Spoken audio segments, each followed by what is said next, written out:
Today what we're going to do is we're going to work on pull-up progressions, and this is for beginners who are unable to pull their entire body weight.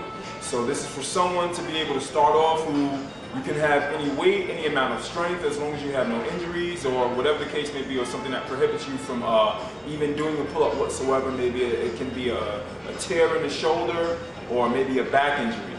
But if you're a person who's in good, basic, good health without any injuries, yet you have a hard time pulling your own weight, here's a good way to start off for someone who wants to build the ability to do a pull-up without any assistance. So what we're going to do here is I'm going to begin here, and most gyms have some kind of setup very similar to this. I'm just using a barbell and a squat rack, and I'm going to start by getting into position. So I want my knees directly above my ankles. You may not be able to see it, but my knees are directly above my ankles, and my hips are directly under my shoulders.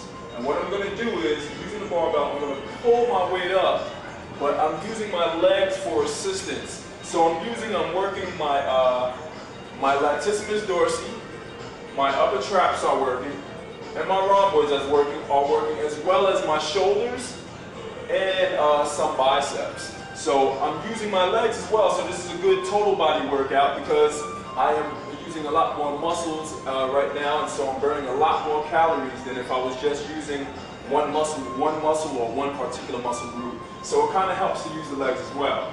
Now, what you can do to progress from here, once you get a little bit stronger in this position, you can do what I call a 45-degree fold, which is a 45-degree angle from your back, which you bring out your legs a little bit more. So at the hip joint, there's a 45-degree bend, and at the knee joint is a 45-degree bend. Now I'm using more of my upper body and less of my legs to do a pull-up. So the progression is eventually I'll be able to do more and more of a pull-up with less lower body assistance and taking my feet off the ground.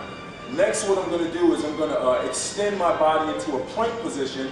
And in some cases, as you progress, you'll be able to lower the barbell. The more you lower the barbell, the more of your actual weight you'll be pulling and rowing using your body weight. But what I'm going to do is I'm going to extend my body into a plank position, tightening my hips, my glutes, and my core, and my abs. And what I'm going to do is I'm going to pull, now using a lot more of my upper body strength. I'm not using any legs from squatting.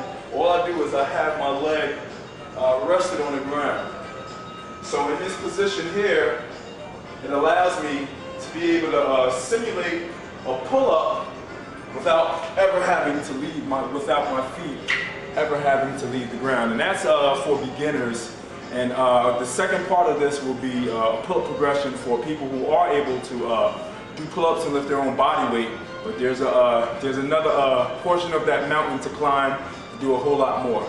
So I'll look forward to seeing you in part 2.